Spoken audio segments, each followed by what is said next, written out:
Alors, bonjour à tous. Bonjour. Je regarde. Je vous invite à nous faire un petit signe si vous nous entendez bien dans le chat pour qu'on s'assure que tout le monde est bien connecté et nous entend. Ouais. Super. Bonjour Jonathan, Neima, Olivia. Enchantée. Bienvenue.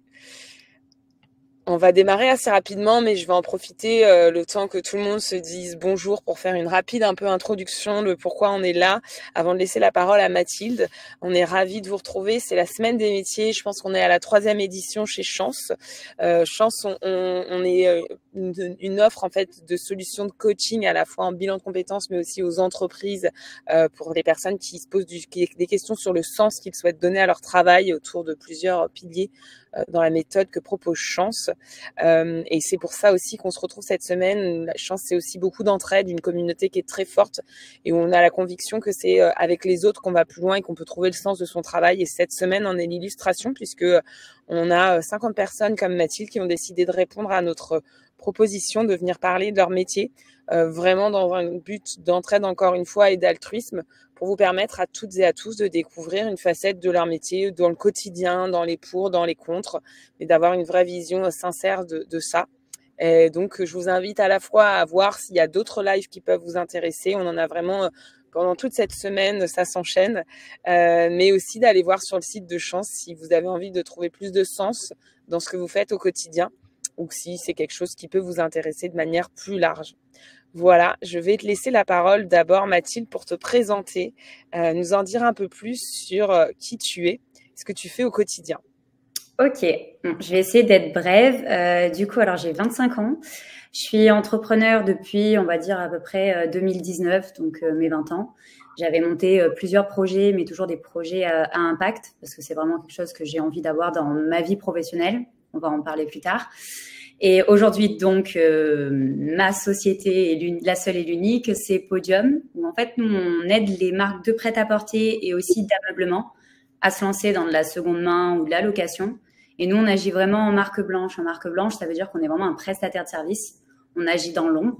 Voilà, c'est si par exemple il y a une marque qui souhaite lancer une offre de location ou d'abonnement sur son site ou en boutique, c'est nous, on va opérer de A à Z, que ce soit de la stratégie, du marketing et après de tout le processus opérationnel tel que l'économie circulaire, parce que comme je le disais tout à l'heure quand on échangeait, c'est vraiment un processus qui est différent parce que c'est, par exemple, dans le cas du prêt-à-porter, des articles qui sont portés, qui viennent après en notre entrepôt. On doit le désinfecter, s'occuper du pressing, faire des points de pointage pour être sûr que tout soit conforme, pour ensuite le remettre sur le service de la location et jusqu'à sa fin de vie, en fait. Donc, c'est totalement un processus qui est différent et que les marques aujourd'hui ne savent pas faire. Donc, nous, du coup, on opère pour eux là-dessus. Super. Je précise juste, si vous avez des questions, n'hésitez pas à les poser sur le chat. Vous l'avez toutes et tous découvert. On répondra plutôt à vos questions en fin de live, mais si au fil de l'eau, ça vient dans la conversation, je n'hésiterai pas à les introduire. Mais voilà, vous avez cette petite espace que j'ai oublié de préciser. Donc Mathilde, tu dis on, tu dis nous. Toi, tu es une entrepreneuse. Entrepreneur, c'est large. Alors, qui est le on, le nous? Et toi, au sein de Podium, quel est ton métier d'entrepreneur, ou si tu as une position plus précise, enfin plus définie en plus de ton métier de fondatrice? Ok, très bien. Alors du coup, quand je dis nous, c'est les équipes Podium, mais aussi mon associé, donc que j'ai rencontré pendant mes études. Pour mon parcours, c'était un parcours très basique, on va dire, dans le business, et j'ai fait du commerce international à Cage et ensuite à l'ESCP, où j'ai rencontré donc mon associé qui est aujourd'hui donc on va dire ma partenaire associée de ma vie, de tout. On partage tout, et c'est pour ça que je dis on, parce qu'on a fondé Podium ensemble. Avec cette envie justement d'avoir un impact. En fait, mon associée, elle a toujours été dans le prêt-à-porter. Et moi, me concernant, j'ai toujours voulu avoir un impact, créer de l'emploi. Et c'est pour ça que j'ai toujours voulu entreprendre. Donc, dans tous les cas, je suis entrepreneur, c'est dans mon tempérament. Et je pense que C'est pas forcément dans le tempérament de tout le monde, c'est aussi compliqué, mais je pense qu'on doit l'avoir en soi et avoir un vrai pourquoi, un why, pourquoi on veut entreprendre. Et moi aujourd'hui, pourquoi j'entreprends aujourd'hui dans le monde du prêt-à-porter, c'est parce que j'adore ce monde-là. Mais pour moi, c'est pas le mieux au niveau environnemental. Il y a beaucoup d'offres, il y a beaucoup d'inflation, beaucoup de problématiques. Je pourrais en parler pendant des heures, mais c'est pas la question aujourd'hui. Et du coup, moi, j'ai vraiment voulu entreprendre dans ce secteur-là pour pouvoir avoir un impact le plus conséquent possible, pouvoir permettre à tout le monde de pouvoir porter les vêtements qu'ils souhaitent. Et donc, pour moi, ça avait beaucoup de sens de faire ça. Et aujourd'hui, mon quotidien, ce qui est bien en tant qu'entrepreneur, c'est que c'est pas tout le temps la même chose. Typiquement, ce matin, je faisais de la prospection et j'avais des rendez-vous avec des marques. Cet après-midi, j'ai un événement et je vais m'occuper aussi de toute la partie administrative. Demain, je ferai plutôt le marketing. En fait, j'ai plutôt un rôle d'exécutive. En fait, j'exécute et mon associée, elle est plus du côté consulting qu'on a dans la société et côté marque, vu qu'elle a ce côté-là prêt-à-porter. Et moi, c'est vraiment dans l'exécution. Donc, je fais vraiment plein de tâches. Et moi, c'est ça qui me plaît parce que c'est le fait de pas avoir tout le temps le même quotidien, même s'il y a des tâches récurrentes, bien sûr. Mais c'est voilà, de pouvoir, en fait, je peux pas dire que je suis excellente dans un seul domaine, par exemple dans la finance, je suis excellente, je suis expert comptable ou autre. Non, en fait, je me débrouille dans tous les domaines et ça me permet aussi beaucoup d'apprendre et c'est ça que j'aime dans mon métier. Ah, super. Et justement, c'est pas, on a parfois, tu dis, je suis pas excellente, etc. Parfois, enfin, nous, on organise des coachings collectifs autour de certaines thématiques chez Chance, notamment le syndrome de l'imposteur que tu connais peut-être ou pas. Mais bon, voilà, c'est le côté, je suis pas assez forte, je suis pas assez bonne, je vais pas oser postuler, etc. Et toi, tu dis, bah, je suis pas forte dans tout, mais j'aime bien parce que je fais un peu de tout. Est-ce que, et j'imagine qu'il y a beaucoup de personnes peut-être dans notre audience qui peuvent avoir, si le métier d'entrepreneur peuvent les intéresser, ou du développement durable, qui est quelque chose d'assez nouveau en tout cas, ou en tout cas dans tous les métiers n'existe pas, se dire oui, mais en fait, j'ai pas toutes les compétences qu'il faut, je suis pas super calée dans l'économie circulaire, etc. Est-ce que toi, c'est quelque chose dont tu disais, c'est dans mon tempérament, donc tu as pas trop ce syndrome-là, et dans ce cas-là, quels conseils tu pourrais donner pour s'en rapprocher, ou est-ce que tu en as été victime et comment tu as pu t'en détacher? Alors, pour être honnête, bien sûr, j'en suis victime et tous les jours. Parce que, en fait, d'être entrepreneur, il faut aimer apprendre et se remettre en question. Si déjà on n'a pas forcément ce tempérament-là où ça ne nous met pas à l'aise, je dis pas que vous allez être un mauvais entrepreneur, pas du tout, mais ça va être beaucoup plus compliqué. Parce qu'on dit toujours qu'il y a beaucoup de up, de down, le fait que, par exemple, voilà, on fait de la prospection, on n'arrive pas à avoir des clients potentiellement, mais après, à côté, on a la gestion d'une boîte à faire, on a le marketing, on doit embaucher, enfin, il y a plein de choses qui rentrent en compte. Et si déjà, on n'arrive pas à se remettre en question et à avoir la capacité d'apprendre, c'est compliqué déjà pour un premier point. Après, moi, le syndrome de l'imposteur, je l'ai de moins en moins, bien sûr, mais je l'avais au début parce que, voilà, je sors d'études, j'avais fait des petits projets plus petite échelle qui avaient fonctionné, mais voilà, c'était pas des projets où on lève des fonds, où on parle de nous à la télé, enfin, c'était vraiment très basique dans l'événementiel. Et donc, du coup, je me disais, mais en fait, j'ai aucune connaissance, mais c'est pas grave parce qu'en fait, si c'est pas moi qui le fais pour moi-même, personne ne le fera pour moi. Donc ça, c'est un tempérament à avoir aussi quand on est entrepreneur, c'est se dire, voilà, aujourd'hui, je me bouge les fesses, je travaille parce que même si j'ai une associée, je m'appuie pas sur elle pour qu'elle travaille. Donc, du coup, chacune a ses tâches. Et moi, si j'ai envie que ça avance, c'est propre à moi-même. Donc, vu que j'adore apprendre, j'apprends énormément. Au début, j'avais très peu de connaissances dans l'économie circulaire et j'en ai de plus en plus. Après, c'est savoir s'entourer. Et après, il y a toujours ce syndrome où on dit syndrome de l'imposteur parce que on a toujours besoin de se prouver des choses. Mais je pense que même dans le salariat, c'est la même chose. Mais en fait, on se le prouve tous les jours en apprenant, en se disant, OK, bah, voilà, j'ai pas de compétences, par exemple, en comptabilité. Bah, ça veut pas dire que je ne peux pas monter une boîte, mais par contre, il faut que je me renseigne. Donc après, c'est savoir se renseigner, apprendre, savoir s'entourer, ne pas avoir peur de poser des questions, ne pas avoir peur de rencontrer des entrepreneurs qui peuvent vous donner leur feedback. Moi, ça m'a énormément aidé. Du coup, pour rebondir sur pourquoi on est là aujourd'hui, c'est aussi grâce aux rencontres. Et en fait, donc, ce qui est peu commun, c'est que tous les amis que j'ai maintenant aujourd'hui ont dans leur famille une famille d'entrepreneurs ou des proches qui sont entrepreneurs. Moi, par exemple, c'est pas le cas. j'ai toujours voulu faire ça, mais je ne savais pas que c'était ça. En fait, j'avais toujours plein d'idées, mais je savais pas comment le concrétiser. Petite, je parlais pas anglais, je disais je veux être une businesswoman, mais je savais pas ce que ça voulait dire. Enfin, c'était un peu voilà confus. Et un jour, donc en école de commerce, il y a une personne qui vient et en fait, elle était CEO d'une boîte. Je me souviens même plus du nom de la boîte, hein. Mais la personne m'a marquée parce que justement, elle disait voilà, moi j'aime bien parce que tous les jours j'apprends, c'est pas tout le temps le même quotidien, je vais directement voir les personnes, après il y a des fois où je suis dans mon bureau et en fait je me disais waouh, c'est vraiment une vie que je veux, donc faut que je me renseigne en fait. Et cette personne, je me souviens, elle m'avait dit en fait il ne faut pas avoir peur, et c'est en fait quand on ne sait pas ce qui nous attend qu'on réussit. C'est bizarre à dire, mais maintenant je le comprends. À l'époque, j'étais là, je me disais bon, c'est un peu bizarre. Mais en fait, c'est ça. Là, par exemple, je me suis lancée dans l'aventure Podium, que j'adore et j'adore tout ce que je fais. Mais quand je vois tout ce que j'ai fait en 1 an et demi, au début, moi, je croyais que ça allait être super simple. Je me suis dit super, je monte une boîte, j'ai une idée, je vais appeler des marques, elles vont dire oui. En fait, pas du tout. Et on a dû construire toute cette entreprise ensemble avec Charlotte. Il y a aussi un travail d'association, etc. Et en fait, je pense que si j'avais su ça avant, je ne sais pas si je me serais lancée, ou du moins j'aurais eu un peu plus peur.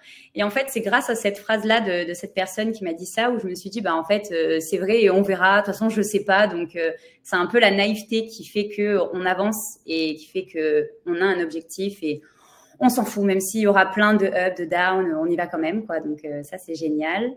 Et je sais pas si j'ai répondu à tout. Si, t'inquiète pas, mais tu nous as bien dit que tu avais 25 ans, c'est ça? Oui, c'est ça.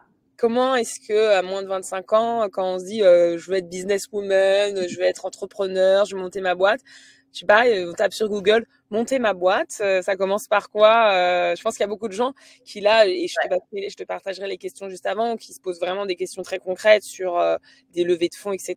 Comment toi, même le réseau est très important quand on monte sa boîte. Quand on a moins de 25 ans, et j'imagine que tout le monde n'a pas moins de 25 ans, ça vaut pour n'importe quel âge, mais on se dit que en plus quand on n'a pas trop d'expérience professionnelle, par quoi on commence, comment on construit son réseau, quelles sont les étapes un peu incontournables que tu as suivies et vers qui tu as pu t'orienter pour trouver les premières réponses? Alors, en fait, vu que, comme j'ai dit, c'est un peu ancré en moi, c'est que pendant mes études, on avait des projets. Et dans les projets, j'étais vraiment investie, comme si je voyais le projet qui existait, alors que tout le monde s'en foutait. On avait des grosses études de cas, etc. Et je me suis posé des questions. Et en fait, je me suis rendu compte parce que vu que j'étais beaucoup plus jeune, c'est comme ça que je l'ai réalisé. Et après, ensuite, je vais vous dire ce que j'ai fait. Mais en fait, pendant l'été, je cherchais des moyens de gagner de l'argent autrement que de faire serveuse, comme je faisais depuis mes 16 ans. Donc, du coup, j'avais monté des petits projets, j'avais adoré tout ça. Et en fait, quand j'ai fini mes études, du moins avant ma dernière année, je me suis dit, bah, en fait, j'ai trop envie, j'ai envie d'avoir le kiff de monter un vrai projet parce que j'avais cette naïveté-là. Mais voilà, pareil, je ne savais pas comment commencer. Je me suis dit, bon, ok, je sais pas, on verra. Il faut trouver l'idée, le truc, le concrétiser, etc. Et en fait, je me suis tournée vers des entrepreneurs. En fait, je suis allée sur LinkedIn, je cherchais entrepreneurs, j'ai essayé de parler, j'ai envoyé plein de messages et quelques-uns m'ont répondu en me donnant leur feedback, ce qui m'a beaucoup donné envie en fait de faire ce rôle-là. Et certains en fait étaient allés à l'ESCP, donc l'école que j'ai fait en dernier, où c'est en fait un master innover entreprendre. Je dis pas qu'il faut faire un master pour entreprendre parce que pas du tout. Les études ne veulent rien dire, c'est vouloir apprendre. Mais moi, ça m'a énormément aidé parce qu'en fait, je me suis dit, bon, ben, je vais aller dans ce master. Si je suis prise, tant mieux. Si je suis pas prise, je me lance toute seule et tant pis, je dégringole et on verra. Et au final, ça m'a énormément aidé parce que dans ce master, c'est vraiment focus sur l'entrepreneuriat. Donc, c'est sur notre personne, pourquoi on entreprend et surtout, voilà, comment partir d'une feuille blanche et le concrétiser. Donc, une question tout bête, être sûr que la personne est prête à payer pour ce qu'on veut délivrer.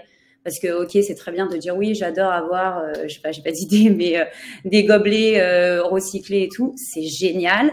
Mais est-ce que, par exemple, ce design-là est bien? Est-ce que des gens seront prêts à l'acheter? Enfin, en fait, voir toutes les étapes derrière, parce qu'après, c'est pas assez disruptif.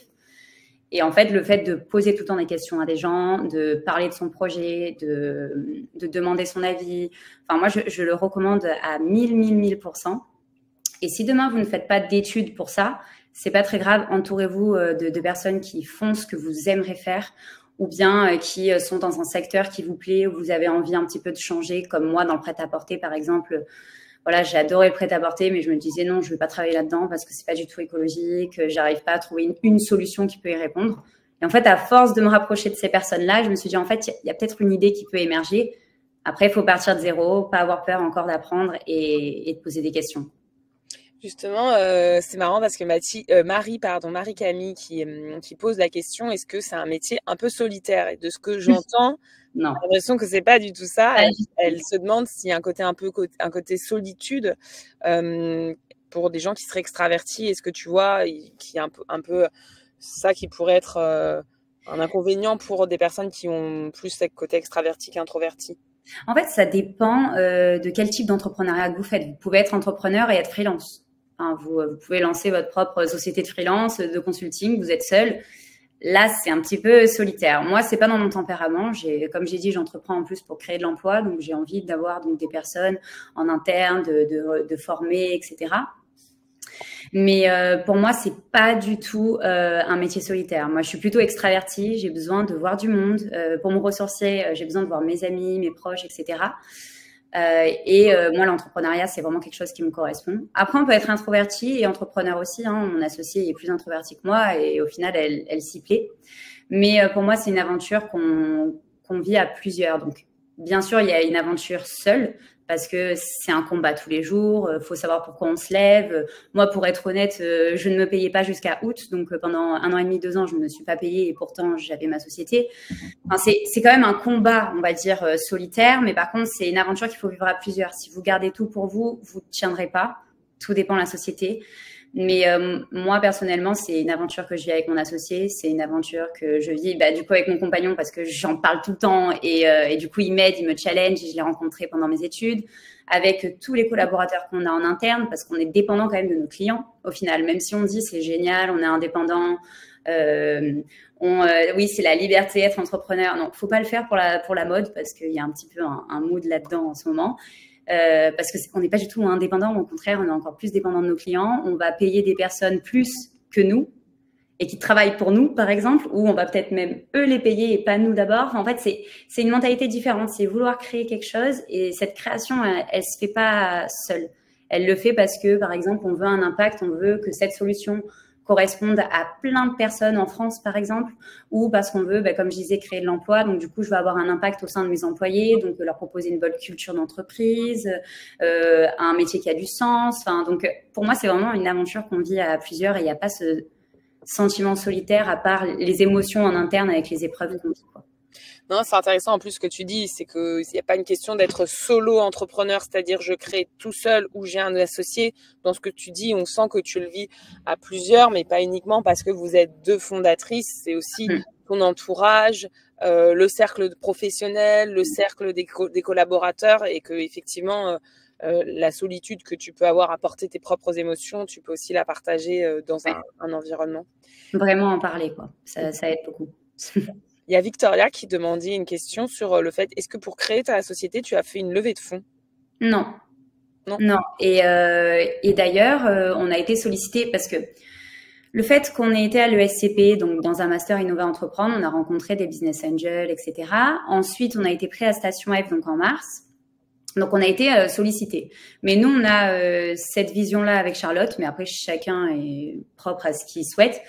En fait, pour nous, lever, c'est dans un cadre d'accélération et de se dire, ou sinon, voilà, je veux me payer très rapidement, donc ça peut aider aussi. Après, il faut qu'il y ait des potentiels, bien sûr. Mais nous, en fait, on a apporté donc de l'argent de base dans la société. Mais après, ce qui est bien en France, c'est qu'il y a énormément d'aides. On a eu 30 000 € de subventions. Je suis très transparente, ça, de toute façon, pas de souci. Mais des subventions, c'est donné. Donc, la BPI en France nous a donné, bon, on a fait tout un dossier, mais du coup, on a eu 30 000 €. Ensuite, on a eu 50 000 € en prêt d'honneur. Donc, un prêt d'honneur, c'est... Donc, j'ai eu 25 000 et Charlotte 25 000, mon associé. Où en fait, c'est sur notre tête. La première année, donc, on ne doit pas cet argent-là. Et après, on commence à le rembourser sur 3 ans. Et en fait, si la boîte fait faillite, on n'a pas à rembourser. Bon, c'est pas le but, mais au moins ça rassure. Et en fait, une possibilité, oui, tout à fait. Voilà, il y a plein de possibilités. Et puis c'est un taux à taux zéro, donc en fait, on a eu 50 000 € à taux zéro. On devra rembourser 50 000 € dans 3 ans. Bon, en fait, il y a beaucoup d'aides qui peuvent vous permettre, du moins au début, de créer avec rien et ça permettra de valoriser aussi votre boîte. Parce que si vous dites, voilà, moi, je suis partie qu'avec 80 000 € et j'ai réussi à monter ça, les investisseurs, ils vont se dire, OK, donc ça, c'est des vrais entrepreneurs parce que ils ont réussi à faire des choses avec pas grand-chose parce que 80 000 euros pour une société, c'est pas non plus exorbitant, ce qui est bien quand même, mais voilà. Et en fait, ça peut vous aider aussi pour vous redonner confiance et voir si avec déjà un petit peu d'argent, vous arrivez à avancer. Et après, par la suite, si vous avez beaucoup de clients et vous devez d'un coup recruter beaucoup de personnes, là, vous allez devoir accélérer. Donc là, il faut lever. Mais nous, on n'est pas dans une finalité, une société fonctionne si on lève. Nous, on n'est pas du tout dans cette finalité-là avec Charlotte. Donc, voilà. Et tu dirais que, parce qu'on sait que c'est bien, en France, on a beaucoup d'aides, mais que ça peut être parfois un peu administratif. Est-ce que c'est quelque chose qui est accessible? Est-ce que vous êtes fait accompagner ou tu penses que voilà, il y a suffisamment aussi pareil d'aide des personnes qui sont des prêteurs pour pouvoir candidater, prétendre à ces prêts? En soi, c'est pas compliqué, c'est un peu long. Sachant, en fait, si vous avez que ça à faire, comme quand vous êtes dans les études, vous avez un mémoire, c'est OK. Mais là, le truc, c'est que si vous avez une société qui tourne, et après, il faut quand même monter des dossiers, c'est un peu long. Pour la BPI, bon, on a mis 2 mois. Donc, en soi, 2 mois, ça va. Et pour le prêt d'honneur, on a mis 4 mois. Mais après, c'est pas 4 mois non-stop. C'est voilà, le temps qu'on rencontre, par exemple, un conseiller. Après, on parle de notre entreprise. OK, ça peut correspondre. Du coup, on nous envoie un gros dossier qu'il faut répondre. Mais en soi, ça vous aide énormément. Vous pouvez vous faire accompagner. Nous, on ne s'est pas fait accompagner, mais vous pouvez très bien vous faire accompagner par des experts. Mais en soi, je trouve que le mieux, c'est que ce soit vous-même vous le fassiez parce que ça vous aide à remettre en question votre business aussi. Parce qu'il y a des dossiers à remplir, mais c'est un business plan. Donc, c'est des choses que vous devez faire dans votre société. Dans le business plan, il y a l'équipe, votre vision à long terme, votre potentielle rentabilité, même si on sait que voilà, c'est potentiel. Donc voilà, mais un petit peu votre vision, la vision du marché par rapport à vos concurrents, votre pricing. C'est des choses que vous devez faire dans tous les cas pour développer votre boîte. Donc là, c'est écrit et il faut voilà faire un peu comme un mémoire, etc. Mais en soi, ça vous aide énormément. Donc, si vous pouvez vous faire épauler pour corriger potentiellement ou avoir des petites critiques, d'accord, mais pour l'écrire, moi, je vous conseille de le faire vous-même parce que ça vous aide et ça vous remet en question aussi, quoi. Ouais, c'est très structurant. Ouais, vraiment. Et une question un peu plus précise sur l'activité de votre société de Podium de la part de Sylvie. Est-ce que vous avez intégré la dimension d'upcycling? Donc, elle dit surcyclage. Est-ce que c'est le cas? Et si tu peux redévelopper un peu plus ce concept, si les différents, donc de la mode circulaire, c'est plusieurs options, j'imagine. Bien sûr, exactement. Alors, nous, vraiment, on agit en marque blanche pour les marques. Donc, pour l'instant, ce qu'on propose, c'est donc de la location et de la seconde main. Mais dans tous les cas, ce qu'on voit avec elle, parce qu'on a ce rôle de consulting aussi et pas que opérationnel, c'est de voir jusqu'à la fin de vie des vêtements qu'allons-nous faire en fait de ces vêtements. Donc, les vêtements, une fois qu'ils ont été loués, par exemple, 9 fois, on va dire 9. Ensuite, ça peut partir sur un service de seconde main. Si après, les marques ne souhaitent pas justement que ces pièces aillent sur ce service de seconde main et louer ces pièces jusqu'à usure ou jusqu'à la fin de vie, c'est possible. Et après, ce qu'on propose, il y a 2 solutions. C'est soit que ces vêtements soient réutilisés en interne, donc recyclés. Mais après, il y a plusieurs problématiques parce que ça va dépendre des fibres, parce que des fois, ça coûte beaucoup plus cher ou des fois, niveau énergétique, c'est pas si rentabilisant. Dépendant des fibres, en fait, pour que ça tienne. Après, il faut justement des fois certains produits chimiques s'il n'est pas tip top. Donc ça, c'est la première proposition, mais ça va dépendre de la typologie, en fait, des matériaux des vêtements. Et en second temps, ce qu'on propose, sinon, c'est de vendre tous ces tissus, tout ce textile, soit à des associations qui font de l'upcycling, donc extérieur à la marque. Donc, leur donner, pardon, j'ai dit vendre, non, c'est leur donner, pardon. Ou sinon, si les vêtements sont tout de même utilisables, mais voilà, il y a une petite usure, ils ne peuvent plus le vendre, c'est de le donner à des associations aussi. En fait, le but de cette économie circulaire et pourquoi la location, la seconde main et ensuite upcycling, recyclage ou réutilisation, etc., c'est vraiment, quand on dit économie circulaire, aujourd'hui, c'est linéaire, on produit, on vend, et après, c'est jeté dans des décharges ou dans l'eau, enfin, c'est dramatique, ou c'est brûlé. Et là, depuis, il y a beaucoup de lois qui sont passées en Europe, comme la loi GEC, donc anti-gaspillage, où on peut plus brûler les invendus, etc. Les marques, elles se disent, ah, qu'est-ce que je vais faire? Et heureusement, d'ailleurs. Donc, du coup, ce qu'on leur propose, c'est avec toutes ces pièces qui sont en gros de l'outlet et qui ne peuvent plus vendre en boutique parce que c'est du N-2, N-3, mais c'est très beau et c'est utilisable. Quand on dit qu'on peut faire de la location, c'est par exemple pour les enfants. Je donne un exemple qui est très basique. Pour les enfants, on peut très bien faire de l'abonnement. Moi, on s'en fout que mon enfant ait la dernière collection, etc. Mais il va avoir du neuf. Je vais payer peut-être 50 € par mois et je vais avoir une box avec 8 articles pour mon enfant. Et après, une fois que mon enfant grandit, hop, cette box, je la donne à Podium. Nous, on le nettoie, on le donne à une autre personne, puis une autre personne, puis une autre personne, jusqu'à un certain seuil où ensuite, on peut soit le revendre en seconde main, soit le réutiliser en interne pour le textile, ça dépend du textile, soit le donner à des associations. Donc voilà, c'est le but, c'est que voilà, ça fasse une circularité et donner des dizaines de vies à une pièce qui normalement aurait été achetée, vendue sur Vinted ou pas du tout vendue et jetée, quoi. Donc voilà. Ouais, c'est super complet. On comprend qu'il y a beaucoup de métiers dans ce que vous proposez par la diversité des services et j'ai l'impression que vous voulez offrir un service complet. Oui. Marie, justement, elle demande, en tout cas dans la présentation que tu as fait de toi et de ton associé, même si vous avez des parcours différents, on voit qu'elle vient du prêt-à-porter, ce qui n'est pas ton cas. Vous venez toutes les deux d'écoles de commerce. Donc, il y a potentiellement eu des compétences manquantes. Comment est-ce que vous avez fait face à ça? Est-ce que dès le début, enfin là vous êtes une équipe, comment est-ce que voilà quand on se lance en tant qu'entrepreneur solo ou à plusieurs, qu'on n'a pas toutes les compétences qu'on veut, on sait que les charges salariales c'est quand même quelque chose, qu'il y a un engagement très fort quand on recrute ses premiers collaborateurs. Comment on fait quand on n'a pas toutes les compétences? Alors, faut savoir s'entourer. C'est la même chose. Nous, par exemple, on est coaché par 3 personnes. Donc, une personne qui nous aide sur la partie marketing, une personne qui nous a aidé sur la partie opérationnelle et une autre sur la partie légale. C'est des choses qu'on n'a pas forcément, maintenant on a, mais qu'on n'avait pas forcément avant. Et pourtant, ces personnes nous aident gratuitement. Donc, faut pas avoir peur déjà de demander de l'aide. Ça, franchement, même à moi, vous avez des questions, vous m'envoyez sur LinkedIn, je réponds quasi tout le temps, je vais dire, parce que si je réponds pas, on va croire que je suis pas polie. Mais moi, vraiment, je réponds, et surtout si c'est pour aider. Et je ne suis pas la seule à être comme ça, hein. Je suis pas bonne samaritaine. Il y en a plein qui font ça. Et faut pas avoir peur de demander. Ensuite, nous, par exemple, le pôle qu'on n'avait pas, c'est le pôle technologique. Parce que pour lancer une offre de location, il y a tout un aspect de caution, de reconditionnement, des aspects en interne, etc. On avait réfléchi à développer notre tech, donc du coup, embaucher quelqu'un en interne, ce qui coûte beaucoup d'argent, et là, on aurait dû lever. Et en fait, il y a des acteurs qui existent sur le marché. Au début, on pensait que c'était un concurrent. On l'a quand même contacté. Déjà, on a contacté tous nos concurrents. Et on s'entend très bien avec eux. Donc déjà, ça c'est un plus. Faut pas se dire, ah non, non, je vais pas lui dire, il va me piquer mon idée. Une idée, ça reste une idée. Et c'est vous qui construisez. Donc ça, là-dessus, déjà, au moins, n'ayez pas peur et faites-le. Et donc du coup, on a contacté notre concurrent qui, lui, en fait, finalement, a que la tech, mais n'a pas tout cet aspect opérationnel et consulting. Et du coup, en soi, on a vu des similitudes et on s'est associés comme ça et ça se passe très bien. Et nous, du coup, ça nous permet d'exister parce qu'on utilise sa technologie. Et lui, ça lui permet aussi de vendre une offre complète parce que nous, on correspond à tous ces secteurs-là.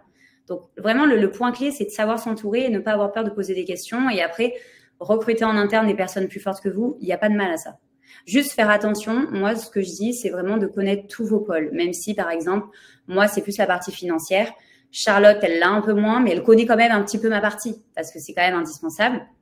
Mais demain, si on doit embaucher quelqu'un dans la finance qui soit un peu plus poussé que moi, par exemple, même si je connais quand même bien pour mon secteur, faut quand même connaître qu'ils vous disent pas n'importe quoi. Parce que ça, je connais des entrepreneurs à qui c'est arrivé, qui embauchent un CTO, du coup, dans la tech. Eux, ils ont aucune connaissance et du jour au lendemain, ils se retrouvent dépendants de cette personne parce qu'ils n'ont pas ces compétences-là. Donc, ce que je conseille, c'est quand même de se renseigner sur tous les secteurs, savoir s'entourer et faire petit à petit. Nous, on a commencé avec stagiaires, alternants, et après, c'est petit à petit intérim. Là, on est sur la phase intérim et bientôt CDI, on espère. Mais voilà, ça se fait vraiment petit à petit, on construit. C'est comme dans le salariat, vous voyez des personnes qui rentrent, qui partent. Et c'est un peu la même chose, en fait. Super intéressant. Anaïs demande comment vous avez trouvé vos coachs et pourquoi ils ne demandent pas à être payés. Bah, c'est pour nos beaux yeux. Non, je rigole. Non, bah alors le tout premier et qui nous suit d'ailleurs, on était 3 heures au téléphone avec lui vendredi. C'est une connaissance. C'est une personne qui adore, par exemple, notre projet et c'est un commercial de tonnerre. Il vendrait tout et n'importe quoi. Et en fait, de base, au début, on parlait du projet. Il a adoré, il a adhéré. On en parlait de temps en temps. Des fois, on lui demandait des conseils. Ah là, on ne sait pas comment faire, comment ça se passe. Et après, c'est devenu des points hebdomadaires. Et après, c'est lui qui nous a dit, bah, OK, bah, moi, j'aimerais bien continuer à vous accompagner. Franchement, c'est volontiers. Je vois que vous avez la hargne, etc. Et il continue à nous suivre. Demain, si on lève des fonds, c'est sûr que ça sera la première personne qu'on ira voir en lui disant, voilà, on lève des fonds, est-ce que tu veux participer? Parce qu'on sait que c'est une personne qui, en plus de si elle souhaite donner de l'argent, elle l'investit dans la boîte, c'est-à-dire en son temps, etc. Mmh. Deuxième personne qu'on a eue, donc c'est le fondateur de Vente Privée. Lui, en fait, c'est vraiment allé au culot. On est allé sur LinkedIn, comme je disais, on a envoyé plein de messages. Voilà, on aimerait avoir votre retour d'expérience, que vous donniez votre avis sur ma société. Mais il n'y avait rien à vendre derrière parce que pour nous, c'est pas un prospect. Donc, en fait, c'est sûr qu'il y a des personnes qui nous ont pas répondu. Cette personne nous a répondu. Elle est sur Paris. On la voit de temps en temps et on l'appelle quand on a des points problématiques. En fait, faut se dire qu'en face de vous, vous avez un être humain. Si vous lui demandez de l'aide et son avis, ça booste toujours un petit peu l'ego de se dire, OK, on me demande mon avis, c'est que je suis quand même un peu important. Ça peut matcher, ça peut ne pas matcher. Mais nous, en fait, quand on a une problématique, on demande. S'ils nous répondent pas, tant pis. Mais en fait, petit à petit, c'est une relation qui se construit comme tout, comme des amis, comme tout. Et en fait, ça s'est fait naturellement. Et comme je l'ai dit, c'est sûr que plus tard, s'ils souhaitent lever des fonds, enfin, si on souhaite lever des fonds, on ira toquer à leur porte et s'ils veulent mettre des sous, ben voilà, donc c'est les premiers à pouvoir et c'est peut-être pour ça aussi qu'ils le font, mais je pense pas. Je pense que c'est plus pour nous et pour le projet. Super, merci. Karine, donc tu as un peu évoqué le sujet, c'est intéressant, tu l'as amené de toi-même, elle te demandait comment vous gérez la concurrence. Donc ce que je comprends, c'est que vous, super ouverte, comme tu disais, transparence, et c'est l'exécution qui compte, mais est-ce que tu veux plus que avoir l'idée super différente de tout le monde qu'est-ce que En fait, c'est ça, c'est avoir bien sûr quelque chose de différenciant. Faut pas faire la même chose et aller voir ses concurrents et savoir leur prix et se mettre moins cher. C'est pas le but. Mais je pense pas qu'il faut justement se renfermer, ne pas savoir ce que font vos concurrents. Bon, là, je vais dire un truc, c'est pas par rapport à ma boîte, mais c'est un tip que j'ai toujours donné. À l'époque, en fait, je vous avais dit, j'avais 2 business, dont un où c'était dans des bougies. Enfin, des bougies, des sacs brodés, etc. Je l'avais fait pendant le confinement. Et je ne savais pas comment faire des bougies, quel type de cire mettre, etc. Du coup, moi, j'ai appelé mes concurrents. Enfin, du moins, les sociétés les usines qui fabriquaient ces bougies-là. C'est pas très bien ce que je vais dire, hein, mais c'est pas grave, c'est en toute intimité. On les a appelés, on a dit voilà, nous, on s'est fait passer pour un de nos concurrents ou Baobab. Enfin, on a dit on a un concurrent de Baobab. On était toute petite, j'étais avec ma copine. Et on a dit, voilà, on voulait savoir, vous mettez combien de pourcentage de cire d'abeille et combien de cire de... On s'était renseigné avant. Et en fait, ils nous ont tout dit. Ils nous ont dit, on met 80%, mais si on met ça. Et en fait, il faut faire son benchmark partout, voir ce qui se fait, ce qui se fait pas, ce qui marche pas, essayer d'être différenciant, mais pas aller voler vos concurrents, quoi. Là, c'était une stratégie, mais je suis pas allée voir Baobab et leur dire, vous mettez quoi dedans? On a vu leurs producteurs, on a essayé de comprendre. C'est vraiment la concurrence, je pense qu'il y en aura toujours. Et s'il y en a, c'est qu'il y a un business. Juste, c'est à vous à être différenciant. Il y a énormément de SaaS, par exemple, de plateformes SaaS, et pourtant, elles existent et elles fonctionnent parce qu'elles ont peut-être un pricing différent, parce qu'elles ont une option ou elles répondent à une autre pain. Donc, après, c'est à vous de trouver la différenciation. Ce que j'entends dans ce que tu dis, je vois qu'il y a Diego qui est en train de taper, donc on aura peut-être une dernière question. Mais que ce soit sur les concurrents, les coachs, etc., j'ai l'impression que tout ce que tu dis, c'est vraiment de tenter un peu sa chance, d'être audacieux et de pas on en revient à ce syndrome de l'imposteur, en tout cas, ne pas s'auto-censurer sur des choses et qui ne tentent rien à rien, en fait, d'après ce que tu disais. C'est ça. Moi, j'ai une mini anecdote au début quand, en fait, on était une plateforme de location multimarque avant, donc comme je disais en B2C, donc une plateforme. Et après, on s'est dit, on va se rediriger vers les marques pour avoir plus d'impact avec leur notoriété, etc. Et elles ont plus de stock dormant, donc il y a plein de choses à utiliser. On a changé ça. On a construit l'offre en 2 mois vraiment pour voir le business model et tout. Et qu'est-ce qu'on a fait? On a direct contacté IKKS, qui est quand même un grand groupe. Et à chaque fois, on est mort de rire avec Charlotte parce qu'on se dit, mais comment ça se fait qu'on a fait un rendez-vous avec eux, des PDG, on a dit n'importe quoi au final. Enfin, nous, on était très confiantes, mais quand je réalise où on en est aujourd'hui et à l'époque, et pourtant, on a essayé et en fait, il y a eu des feedbacks et même si au pire, IKKS, on l'a pas eu, on a vu quel type de questions ils nous posent, voilà, quelles étaient les problématiques qu'on n'avait pas pu voir. Mais en fait, il faut oser. Il faut oser, même si au pire, vous vous dites, mais non, je veux pas foirer, je veux avoir une offre parfaite. Elle sera jamais parfaite. Même nous, aujourd'hui, elle n'est pas parfaite et elle changera avec votre marché, avec qui vous rencontrez. Mais il faut pas rester dans sa bulle, quoi. C'est pas possible. Merci. Et la dernière, du coup, de Diego, dernière question. Tu as évoqué ton accompagnement par Station F, vos études dans les écoles de commerce. Est-ce que vous avez suivi d'autres cours sur, je sens que c'est des choses qui intéressent pas mal, c'est la notion de gestion quotidienne, trésorerie. Donc, toi, tu disais que tu étais plutôt sur la finance. Est-ce que vous avez eu des difficultés spécifiques avec ce type de sujet qu'on peut voir comme un peu technique ou qui demande, des sujets un peu spécifiques à l'entrepreneuriat et avoir une entreprise, quoi? Oui, parce qu'en soi, des cours et un accompagnement, c'est plutôt global et chaque société est différente et chacun on a des envies différentes. Mais après, c'est se renseigner. C'est toujours la même chose de savoir s'entourer. On a un expert comptable, par exemple, mais on ne paye pas voilà, très, très cher. Donc, c'est ça qui est plutôt bien parce que c'est nos débuts. Et notre expert comptable, il nous accompagne quand on a des questions, on lui pose des questions. Après, moi, j'ai ma meilleure amie qui est expert comptable aussi. Enfin, elle est dans ses études, donc je lui ai posé des questions là-dessus. Après, c'est se renseigner. On est aussi dans plein de fédérations propres à notre cœur de métier. Donc, on est dans circulaire ou fédération de la mode circulaire, où là, il y a des webinaires, il y a aussi beaucoup de documentation, où en fait, on se documente tout le temps. Enfin, tout le temps, tout le temps, tout le temps. Et quand on a une question spécifique, faut pas avoir peur de poser des questions, même à des avocats comme ça, ils nous ont répondu parce que c'est juste une question, quoi. Donc, vaut mieux poser des questions que juste se renseigner et se dire, ah oui, je pense que c'est bon, allez hop, je bâcle et je fais une SARL alors que j'aurais dû faire une SAS, par exemple. C'est un exemple, mais Ouais. voilà, Non, c'est super de voir, en tout cas, de constater, contrairement à ce qu'on pourrait croire, qu'on ne doit pas tout savoir faire pour être entrepreneur. Au contraire, que l'essentiel, c'est de savoir s'entourer dès le début et oui. sans se brider sur le côté ça va me coûter de l'argent, ça sera pas gratuit, je vais pas trouver les bonnes personnes, je n'ai pas les moyens, etc. Donc, Ouais. bon, bah, super pour ce message qui va exactement dans la notion d'entraide qu'on voulait donner et justement sur l'importance du réseau pour pouvoir réussir. Et ben, on vous souhaite en tout cas le meilleur pour Podium, pour toi, pour Merci. Initié et toutes les personnes avec qui vous échangez et avec qui vous travaillez. J'invite tous ceux qui souhaiteraient à te contacter sur LinkedIn, j'imagine, comme tu le disais.